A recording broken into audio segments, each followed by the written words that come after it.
నమస్తే, welcome to Telugu body. ప్రస్తుతం మనతో పాటు ఉన్నారు జల్సాని శ్రీనివాస్ గారు. సార్ నమస్కారం, అందరూ నమస్కారం.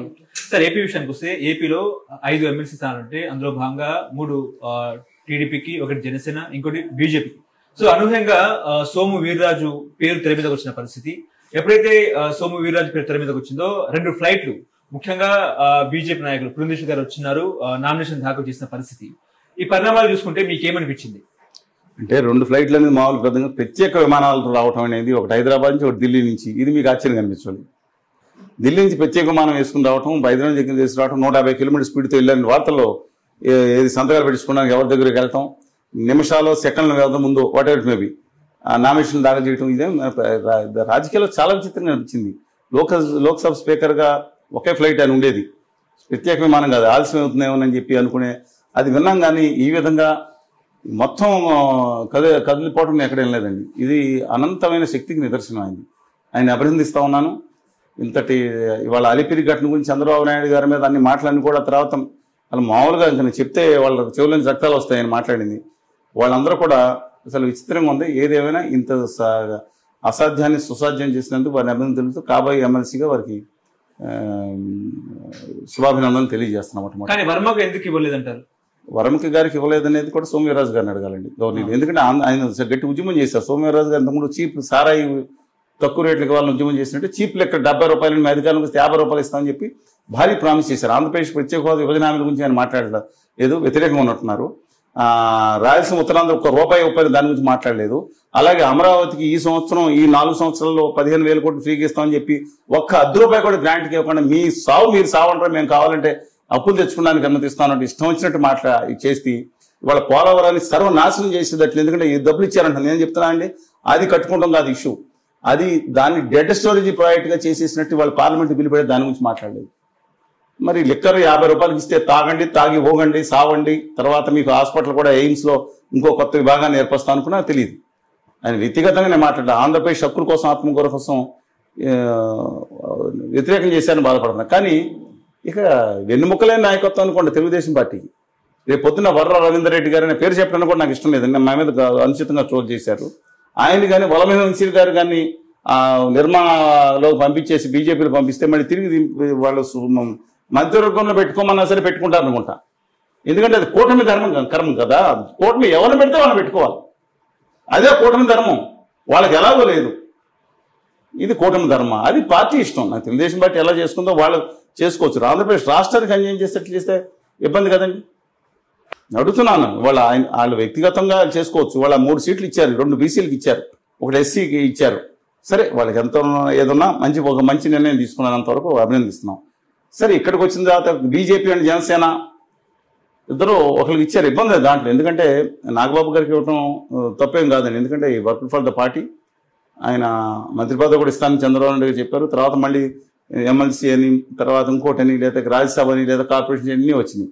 బట్ ఏమీ డిఫరెంట్ ఇష్యూ. అంటే కొంతమంది ఆరోపించినట్టు అంతా పవన్ కళ్యాణ్ గారు లేదా వీళ్ళందరూ ఒకరు ఇస్తానంటే మోస్ట్లీ నిలబడ్డారండి వాళ్ళు. ఇస్తాను అనేది వారి ఇష్టం, వారి పార్టీ కాబట్టి పార్టీకి రెబల్ గా మారుతారు, పార్టీకి రాజీనామా చేసి బయటకు వచ్చారు. దానికి ఏం ఆల్టర్నేటివ్ లేదు. వరం గారు ఇంతకుముందు 45,000 మెజార్టీతో ఇండిపెండెంట్ 2014లో గెలిచిన వ్యక్తి ఆయన. కానీ వాళ్ళ సిచ్యుయేషన్ ఏంటంటే వాళ్ళు నిన్న నాదెండ్ల భాస్కర్ గారు తనయుడు ఆల్రెడీ స్పష్టంగా చెప్పారు, గవర్నీలు మంత్రివర్గం ఏమన్నారు, ఇది పవన్ కళ్యాణ్ గారు అడ్డా పిఠాపురం ఉంటాను. ఎస్, ఆఖరికి వైఎస్ఆర్లో పోటీ చేసిన పెండం దొరబాబు గారిని కూడా పార్టీ తీసుకున్నారు. ఇప్పుడు ఈయన అవసరం ఏముంటుందండి? ఓకే, ఈయన అవసరం ఏమంటే ఇప్పుడు 4 సంవత్సరాలు 4 నెలలు ఇప్పుడు ఏం తిప్పలు పడాలి? ఆయన పని అవుద్దా? ఆయన వ్యతిరేకిస్తే తెలుగుదేశం పార్టీ కూడా రెబల్గా మారితే ఆయన పనే అవుద్ది ముందర. అందుకని చెప్పాను నేనే, అవును నేను అర్థం చేసుకుంటానని చెప్పారు. ఎందుకంటే పార్టీగతంగా ఆయన ఉండాలి. కళ్యాణ్ గారు వ్యతిరేకించారా, ఇంకోళ్ళు వ్యతిరేకించారా అని సీట్ ఇవ్వడం అనేది I'm not aware of that. But ఆయన మీద కొంత మైనస్ ఉండొచ్చు, కానీ చాలా వరకు సానుకూలంగా ప్రెస్ కూడా ఉందండి. మైనస్లు చెప్పిన వాళ్ళు కూడా ఉన్నారు అక్కడ ఇష్యూస్లో, ప్రెస్లు చెప్పిన వాళ్ళు కూడా ఉన్నారు చాలామంది. బట్ అన్ఫార్చునేట్, ఎందుకంటే చంద్రబాబు నాయుడు గారు చాలా స్పష్టంగా ఆ రోజు సభలో మాట్లాడారు, నేను అధికారంలోకి వచ్చిన తర్వాత ఇవ్వబోయే మొట్టమొదటి సీట్ అని. అది హరిప్రసాద్ గారు ఇచ్చుకున్నారు, పవన్ కళ్యాణ్ గారు. ఎందుకంటే ఆయన ఇన్ని ఉద్దాన పత్రాల్లో వచ్చిన కళ్యాణ్ బాబు గారితో పాటు ఉన్నారు హరిప్రసాద్ గారు. అంతవరకు వ్యక్తిగతంగా స్టూడ్ బై ఇట్. కానీ అది చంద్రబాబు నాయుడు గారు కానీ కళ్యాణ్ గారు కానీ ఎందుకని వరం గారికి చేయలేదో తెలియదండి. ఆ సీట్ల విషయంలో కూడా కొమ్మలపాటి శ్రీధర్ గారు కానీ ఇంకొక అనేక మంది ఉంటే వాళ్ళకి ఇవ్వకుండా ఇలా ఇవ్వటం అనేది ఉత్తర భారతీయ జనతా పార్టీకి ఇవ్వటం అనేది, అందుకే గుజరాతీ భాషలో ఏ ఆర్డర్ ఇస్తే అది ఒప్పుకుంటారనమాట. చెప్పాను కదా, విష్ణువర్ధన్ రెడ్డి గారికి కూడా రేపు పొద్దున మీ దాంట్లో ఇంకో ముఖ్యమంత్రి ఏమండి, మీరు చూసే శాఖ తీసేసి హోంశాఖ తీసేసి విష్ణువర్ధన్ రెడ్డి గారికి మీరు ఇచ్చేస్తారు. ఎందుకు కూటమి ధర్మం, ఆంధ్రప్రదేశ్కి అన్యాయం చేస్తున్నా, అమరావతి వాళ్ళు పెయిడ్ ఆర్టిస్టులు అన్నా, లేదంటే 13 రాజధానులని మేము పెట్టుకుంటామని ఈయన ఎక్కసెక్కం చేసినా, అమరావతి మీద ఏం మాట్లాడినా. అందుకని అబ్సల్యూట్గా నేను చెప్తున్నాను, ఇది సరైన విధానం అది. అంటే పార్టీకి ఎవరిస్తారని, కానీ ఆంధ్రప్రదేశ్ హక్కుల కోసం మాత్రం వీళ్ళు ఎవరు మాట్లాడతలేదు, నాకు బాధగా ఉంది. ఎందుకంటే వాళ్ళ ఫైనాన్స్ బిల్లు సెంటర్లో పెట్టినప్పుడు సవరణ చేయాలని ప్రతినిధులను కూడా నేను అడుగుతున్నాను, వీళ్ళ ప్రతినిధుల్ని. అడగకపోతే అది ఇబ్బంది జరుగుతుందని చెప్తున్నాను. ఇప్పుడు ఆడదాం ఆంధ్ర కార్యక్రమంలో గత ప్రభుత్వం గోల్మాల్ చేసిందని చెప్పేసి ఏసీబీ విచారణ చేపట్టాలని చెప్పేసి ఆదేశించిన పరిస్థితి. ఈ గోల్మాల్ కార్యక్రమంలో రోజున అరెస్ట్ చేసే అవకాశం ఉందంటే ఏం చెప్తారు? తెలియదండి, అది మీరు ఎలా ఉండాలని నేను చెప్పాను కదా, ఇక్కడి నుంచి మీరు ఫ్లైట్ వేసుకుని అమరావతిలో దిగి అక్కడి నుంచి లోకేష్ గారిని కనుక్కుని ఆ రెడ్ బుక్ని మీరు ఓపెన్ చేసి అదేదో భవిష్యవాణి అని యమలేల సినిమాలో ఆ జస్వి కృష్ణారెడ్డి గారు అద్భుతంగా చిత్రీకరించారు, ఆలీని హీరో పెట్టి. ఆ భవిష్యవాణి దొరికితే, ఆ భవిష్యవాణి మీరు దొరికితే తప్ప నాకు తెలియదండి, భవిష్యవాణిలో ఏముంది చెప్పలేను. బట్ అందరూ కూడా దాంట్లో లిస్టులో రెడ్ బుక్లో ఉన్నారు. అంటే ఒక లోకేష్ గారిని వాళ్ళ అమ్మగారి పేరు పెట్టి దూషించడం తప్పు కదండి, ఏ కొడుకని ఒప్పుకుంటాడా? దాని గురించి కక్షాదింపనట్లేదు, అది చేయటం దుర్మార్గం కదా ఎవరన్నా సరే. అది ఇదేమో ఇది రాజకీయం, తప్పు చేస్తే పడాలి, శిక్ష పడాలి. But my humble request is ఖచ్చితంగా శిక్ష వేయండి. కక్షాదింపు ధోరణితోనే పూర్తిగా వెళ్ళకూడదు. వెళితే ఇలాంటి పనులు చేసి చంద్రబాబు నాయుడు గారి మీద ఎంత కక్షాదింపు ఆ వయసులో కూడా ఆయన చూపించారు కాబట్టి ఆయన 11 సీట్లు వచ్చింది.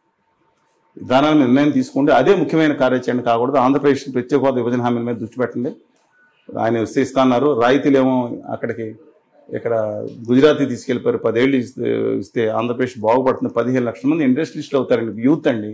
అంతా కుల చిచ్చు మత చిచ్చు రెచ్చగొడుతున్నాయి రాజకీయ నాయకులు. ఇది ఆలోచించాలని, ఇది యాక్షన్స్ తీసుకుంటాం దాంట్లో దీని మీద ముఖ్యమైన దృష్టి పెట్టాలి. తర్వాత ఆ పరిశ్రమ వచ్చింది, ఈ పరిశ్రమ వస్తాయి, మారోడీలు గుజరాతీలు పెడతారు, వాళ్ళు ఉద్యోగాలు ఎవరికి ఇస్తారో మాకు తెలుసు. ఇక్కడ సొంతంగా దమ్మున్న తెలుగు యువతం చేయండి అని నేను అడుగుతున్నాను.